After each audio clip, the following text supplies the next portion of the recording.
چوتھا رکوع ہے، اور یہ جو آیت نمبر چوتھے رکوع میں ہے، جنت بربوۃ اصحابها وابل فآتت، اس آیت پاک میں جو لفظ ربوہ ہے نا، نظر آ رہا ہے؟ لفظ ربوہ نظر نہیں آیا؟ ابھی ہم نے پڑھا ہے، لفظ ربوہ پہ نظر رکھو، جنت بربوۃ، نظر آیا؟ اب یہ لفظ ربوہ جو ہے مرزائیوں کا جو ٹھکانہ ہے رہنے کا، یہ جنگ کے آگے، جنگ کے قریب میں یہ سرگودا اور جنگ کے مابین وہاں، اب اس کا نام بدلا ہوا ہے چناب نگر، اس کا اصل میں پہلا نام ربوہ تھا، اور یہاں آپ یہ دو مقام پہ یہ لفظ ربوہ قرآن پاک میں، ایک مقام یہ ہے، یہ سورۃ آل عمران کی آیت نمبر کون سی ہے؟ 278، ہاں 278 ہی ہے نا؟ نظر نہیں آئی؟ آیت کا آخر پہ نمبر دیکھو، کیا نمبر ہے؟ 265 ہے، ہاں 265، اور دوسرے مقام پہ سورۃ مومنون میں یہ لفظ آیا ہے 18ویں سپارے میں، ربوہ۔ ربوہ کا معنی کیا ہوتا ہے؟ اٹھی ہوئی جگہ، بلند زمین، کیا؟ بلند زمین، اٹھی ہوئی جگہ۔ تو یہاں سے مسئلہ جو آپ نے سمجھنا ہے وہ توجہ سے، اب دیکھو قرآن پاک میں جہاں لفظ احادیث آئے گا نا، کئی مقام پہ لفظ احادیث آتا ہے، تو جو وہابی مروجہ الحدیث جو ہیں وہ کہتے ہیں دیکھو جی قرآن میں لفظ حدیث ہے تو ہم حدیث والے ہیں۔ اب اسی طرح جو شیعہ ہیں، قرآن پاک میں لفظ شیعہ جہاں دیکھیں گے کہیں گے دیکھو جی ہم شیعہ قرآن میں ہیں، آپ سننی ہے، آپ کا تو نام ہی نہیں قرآن میں، یہ سب بد مذہب کہیں گے۔ بات سمجھ آ رہی؟ تو ان سے کہا یار قرآن میں تو لفظ ربوہ بھی ہے، تو مرزائی بھی پھر قرآن میں ہی ہوئے، اگر لفظوں سے ہی مذہب ثابت کرنا ہے، سمجھ نہیں آئی؟ تو پھر تو ربوہ بھی قرآن پاک میں لفظ ہے، یہ مرزائیوں کی جگہ ہے، تو مرزائی یہی کہتے ہیں کہ ہم تو قرآن میں ہیں۔ کوئی وہابی لفظ حدیث دیکھ کر یا شیعہ فرقہ لفظ شیعہ دیکھ کر کہے جی دیکھو تو ہمارا تو نام ہے قرآن میں، آپ کا تو نام ہی نہیں ہے، تو یہ ایک الزامی جواب ان کے لیے، سمجھے کہ جی پھر تو مرزائی بھی قرآن میں ہے، کیونکہ ان کی جگہ کا نام ربوہ قرآن میں 2 مقام پہ ہے۔ تو خالی لفظوں سے مذہب اور فرقہ اور عقیدہ ثابت نہیں ہوتا۔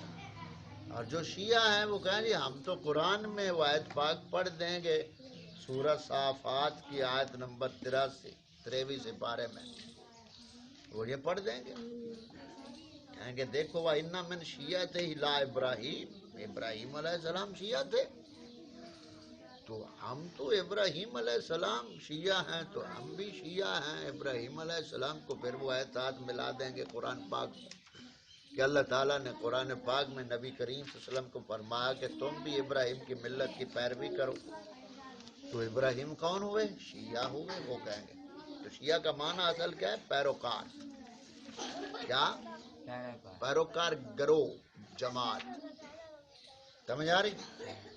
آپ کو ملی آیت 13 پارہ سورۃ الصافات کی آیت نمبر 83 دیکھو، سمجھ نہیں آئی بات؟ 13 پارے میں، ہاں چلو ہم اس بہانے پڑھ رہے ہیں، ناظرہ آپ کو کچھ آیتوں کا بتایا کریں۔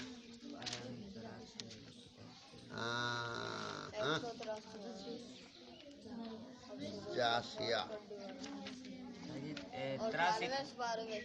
ہاں 28 23 سپارہ، الصافات،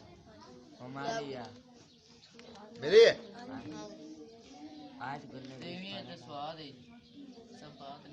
اس سے پیچھے دیکھو،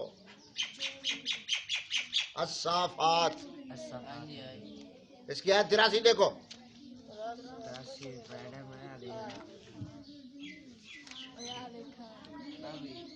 ہاں وَإِنَّ مِنْ شِيَعَتِهِ لَإِبْرَاهِيمَ آگی نظر.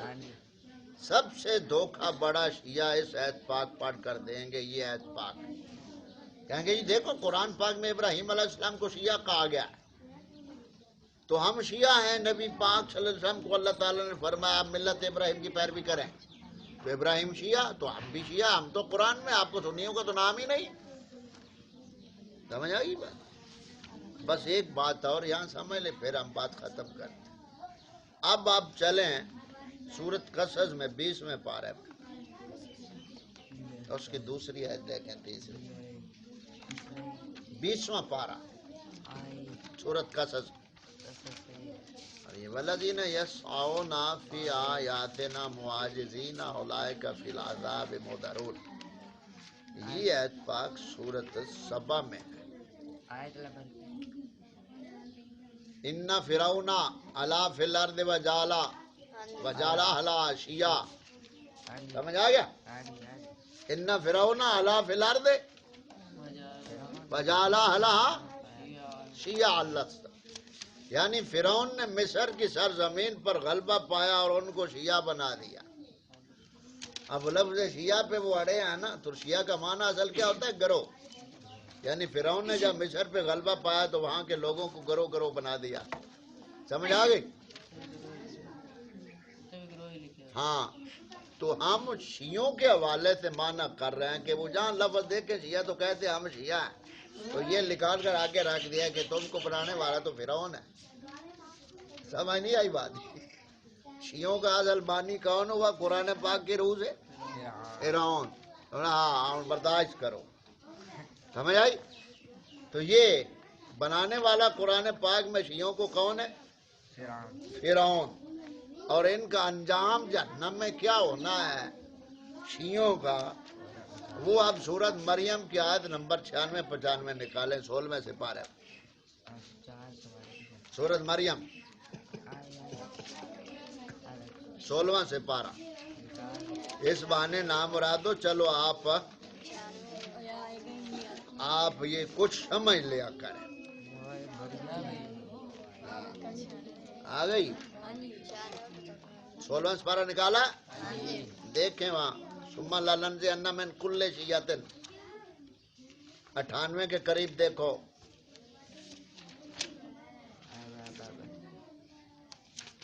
نہیں نظر آئی؟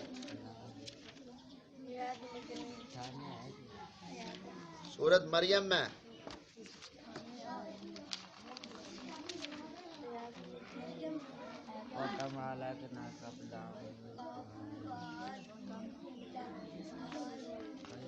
آیت کا نمبر ٹھیک نہیں بولا میں نے. 67-68 دیکھیں. آیت نمبر 69 دیکھیں. 69 یعنی آپ 68-69 دیکھ مل گئی. یعنی 68 جو شروع ہو رہی فَوَرَبِّكَ لَا نَحْشُرَنَّهُمْ وَالشَّيَاطِينَ ثُمَّ لَنُحْضِرَنَّهُمْ حَوْلَ جَهَنَّمَ جِثِيًّا ثُمَّ لَنَنزِعَنَّ مِنْ كُلِّ شِيَّةٍ. سمجھ آئی؟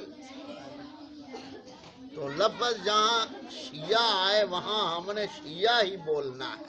ویسے معنی اس کا کیا ہے؟ گروہ، جماعت. تو وہ لفظ شیعہ پہ دڑاڑیں بجاتے ہیں نا کہ ہم قرآن میں.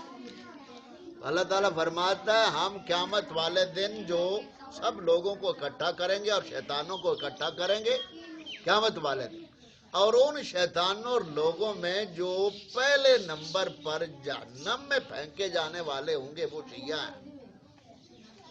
ثم لننزعن من کل شیعۃ، پھر ہم ہر شیعے کو اس سے نکال لیں گے. جو رحمان پر زیادہ بے باک تھا تو ان کو پھر جہنم میں پھینک دیں گے. تو دنیا میں بنانے والا کون ہے ان کا؟ قرآن میں فرعون. اور آخری ٹھکانہ کہاں ہے؟ جہنم. سمجھ آ گئی؟ تو جیسے مرزئی لفظ ربوہ دیکھ کر کہتے ہیں کہ ہم قرآن میں آئے. ربوہ کا معنی کیا بتایا؟ اٹھی ہوئی جگہ. کیا معنی؟ تو لفظوں کے اگر قرآن میں ہونے سے صداقت ہے کہ بس لفظ نام کا ہونا چاہیے تو پھر تو مرزائی بھی قرآن میں ہے. تو آج ہم نے مختصر آپ کو لفظ شیعہ اور ربوہ کے بارے میں بتایا. کل ہم جب آگے درس میں جب لفظ حدیث آئے گا نا تو پھر اس حوالے سے ہم جو یہ اپنے آپ کو اہل حدیث کہتے ہیں تو اس پہ پھر اس وقت بات کریں. تو یہ سمجھ آ گئی. اس پہ یہ آپ ذہن میں رکھیں. شیعہ دلیل دیتے ہیں اپنے مذہب باطل کی. ایک بات ہمیشہ ذہن میں رکھو, شیعہ یہ کہتے ہیں کہ قرآن پاک میں ہمارا مذہب ہے. شیعہ کہتے ہیں قرآن پاک میں مذہب شیعہ کا کہیں بھی ذکر نہیں. لفظ شیعہ کا ذکر ہے. وہ اچھے معنوں میں بھی ہو سکتا ہے, برے میں بھی ہو سکتا ہے. سمجھ آ گئی؟ ابراہیم علیہ السلام کو شیعہ کہا گیا تو اچھے معنوں میں کہ نوح علیہ السلام کے گروہ سے تھے, کیونکہ سارے نبی ایک ہی دین لے کر آئے. سمجھ آ گئی؟ تو لفظ شیعہ قرآن پاک میں ہے, مذہب شیعہ قرآن پاک میں نہیں. اور جو کہا کہ مذہب قرآن میں ہے تو ان سے پوچھ بتاؤ, ان کو دکھاؤ کہ بنانے والا پھر کون ہے. اگر مذہب شیعہ قرآن میں ہے تو بنانے والا کون ہے؟ فرعون. بنانے والا کون ہے؟ اور آخر پہ جانا کہاں ہے شیعوں نے؟ جہنم میں. سمجھ آ گئی اتنی بات؟ یہاں بات لمبی ہو جائے گی, لمبی بات ہم نہیں کرتے. ایک اور مقام پہ وہ بڑی دراڑیں بجا کر کہتے ہیں کہ شیعہ جو ہوتا ہے وہ نبی کا محب ہوتا ہے. اور وہ قرآن پاک سے یہ وہی سورت قصص نکالے نا 20واں پارہ, 20ویں پارے میں سورت قصص میں وہاں ھذا من شیعتہ و ھذا من عدوہ و داخل المدینہ ہینا من غفلت دہا, یہاں سے شروع ہوتا ہے وہ مکالمہ, یعنی شیعہ کا اور قبطی کا. آیت نمبر ہے غالباً مجھے یاد نہیں, شروع سے ہی ہے.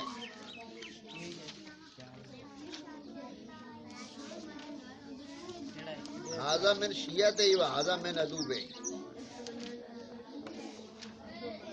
یہاں جو شیعہ ہے نا وہ بہت بغلیں بجاتے ہیں. دیکھو جی قرآن پاک میں, ہاں آپ یہ آیت نمبر 15-16 سے دیکھیں.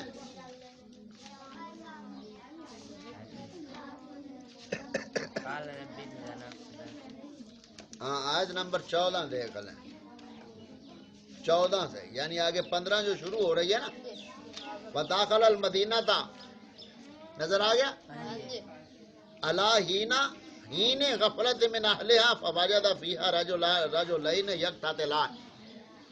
یعنی موسیٰ علیہ السلام جب جو شہر میں داخل ہوئے, فرعون کے شہر میں جب داخل ہوئے تو آگے 2 آدمیوں کو لڑتے ہوئے دیکھا.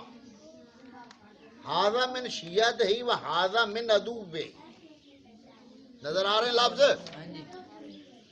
تو اب شیعہ کہیں گے دیکھو قرآن میں ایک موسیٰ کا شیعہ تھا اور ایک کے اس کے دشمنوں سے تھا, یعنی ایک قبطی قوم سے تھا. اب وہ شیعہ کہیں گے دیکھو قرآن میں جو شیعہ موسیٰ علیہ السلام کے محب کو شیعہ کہا گیا, تو لہذا جو شیعہ ہوتا ہے وہ نبی کا محب ہوتا ہے. تو اب آگے دیکھیں ذرا اسی آیت پاک میں وہ جو محب بنا ہوا تھا اس کے کرتوت کیا ہے.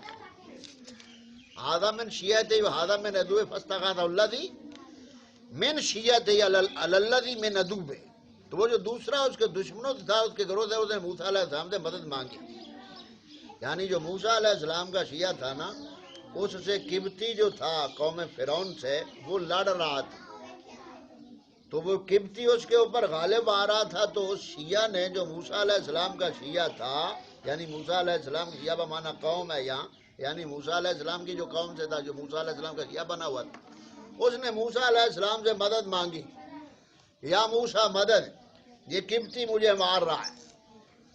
تو اب موسیٰ علیہ السلام نے اس شیعہ جو بنا ہوا تھا اس کی مدد کے لیے وَقَضَاهُ مُوسَىٰ وَقَضَىٰ عَلَيْهِ. تو موسیٰ علیہ السلام نے اس قبطی کے مکہ مارا, وہ مر گیا, وہ قبطی مر گیا. اب یہ بات تھی راز میں بات تھی. موسیٰ علیہ السلام جانتے تھے یا وہ قبطی وہ موسیٰ کا شیعہ جانتا تھا؟ اب آگے کیا ہو, اب اس نے وہ بات کھول دی. دوسرے دن خیر آگے چل کر آیت نمبر 18 میں آگے پھر یہ سلسلہ شروع ہو رہا ہے. دوسرے دن پھر دیکھا تو وہ جو شیعہ بنا ہوا تھا موسیٰ علیہ السلام کا وہ کسی اور سے پھر پنگا لے رہا ہے. یعنی پہلے بھی لڑ رہا تھا اور پھر کسی سے پنگا لڑ رہا تھا. تو اب موسیٰ علیہ السلام نے جب اس کی طرف دیکھا تو ہاتھ اٹھایا تو آگے سے وہ شیعہ بول پڑا. جو موسیٰ کا شیعہ بنا ہوا تھا وہ آگے سے بول پڑا کہ کل ایک قبطی مر گیا اور آج شاید میرا نمبر لگ جائے. وہ آگے سے بول پڑا. تو اس نے کیا کہا؟ ان تقتلنی کما قتلت نفسا بالامس.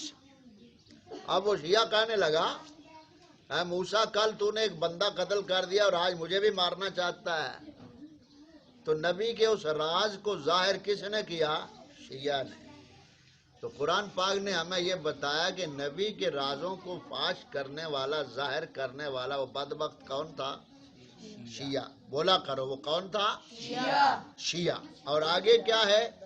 ان تریدو الا ان تکون جبارا فی الارض. اے موسیٰ تو معاذ اللہ زمین میں جبار بننا چاہتا ہے. تو نبی کو جبار کس نے کہا؟ شیعہ نے. کس نے کہا؟ وَمَا تُرِيدُ أَن تَكُونَ مِنَ الْمُسْلِمِينَ. اور تم تو اصلاح نہیں کرنا چاہتے. تو نبی کی اصلاح کا منکر کون ہوا؟ کون ہوا؟ یہ کرتوت آگے قرآن پاک اسی شیعہ کے بیان کر رہا ہے جو کہہ رہے تھے کہ ہم قرآن میں موسیٰ علیہ السلام کے محب کو شیعہ کہا گیا ہے. قرآن آگے بیان کر رہا ہے. اچھا خیر یہاں بات ختم کرتے تو معلوم ہوا یہاں اللہ تعالیٰ کے نبی موسیٰ علیہ السلام نے اسی قبطی کے بارے اور جو موسیٰ علیہ السلام کا شیعہ بنا ہوا تھا اسی کو کیا فرمایا؟ یہ آیت نمبر 18 آخر پہ دیکھ لیں. قال لہ موسیٰ انک لاغوی مبین. موسیٰ علیہ السلام نے اس سے کہا جو آپ کا شیعہ بننے کا دعوے دار تھا تو آپ نے فرمایا کہ بے شک تو کھلا گمراہ ہے. کیا؟ تو جو موسیٰ کا شیعہ بننے کا دعوے دار تھا اسی کو موسیٰ علیہ السلام نے کھلا گمراہ کہا. تو یہ دوسرا مقام ہے. ایک یہ مقام جہاں موسیٰ علیہ السلام کے پیروکار دعوے دار کو شیعہ کہا گیا اور دوسرا وہ جو سورہ صافات کی آیت پاک وَإِنَّ مِنْ شِيَّعَتِهِ لَإِبْرَاهِيمَ. یہ دو آیتیں شیعہ اپنے عقیدے کے بارے میں بیان کرتے ہیں. کہتے ہیں ہم قرآن میں ہیں. بھائی قرآن میں لفظ شیعہ ہے مذہب شیعہ نہیں. اور اگر مذہب شیعہ قرآن میں تو بنانے والا کون ہے؟ شیعوں کے بنانے والا کون ہے؟ یہ کس نے بتایا؟ اللہ کے پاک قرآن نے بتایا. تو یہ بات یہاں آج ختم ہوئی. تو ربوہ کا لفظ قرآن میں ہے تو مرزائی سچے نہیں ہیں. تو لفظ شیعہ قرآن میں آ جائے تو مذہب نہیں بنتا. تو لفظ حدیث پہ ہم بات کریں گے جب مناظرہ پڑھتے پڑھتے لفظ حدیث آئے گا تو پھر اس پہ بات کریں گے. ٹھیک ہو گیا؟ تو یہ لفظ شیعہ کے حوالے سے مختصر آج کا ہمارا درس تھا. اور اسی پس منظر میں جو تیسرے یہ رکوع میں سورۃ بقرہ کے رکوع میں یہ بات آئی نا تو اجمالی طور پہ آپ یہ دو لفظ ذہن میں رکھ لیں. لفظ شیعہ قرآن پاک میں کتنے مقام پہ آیا ہے؟ لفظ شیعہ 11 بار آیا پورے قرآن پاک میں. لفظ شیعہ کتنی بار آیا؟ 11. پورے قرآن پاک میں کتنی بار آیا؟ 11 بار. اور آیتیں کتنی ہیں جن میں لفظ شیعہ ہے؟ آیتیں 10 ہیں. آیتیں کتنی ہیں؟ 10 آیتیں. اور لفظ کتنی بار آیا؟ 11 بار. آیتیں کتنی ہیں؟ 10. اور اشرف وشرف کتنے سے آبا ہیں؟ 10. تو لفظ شیعہ کتنی بار آیا؟ 11 بار. اور آیتیں کتنی ہیں؟ 10. تو یہ ہمارا آج کا اس حوالے سے مختصر درس ناظرے کے سلسلے میں جو تھا وہ اختتام کو پہنچا. اب ان بچوں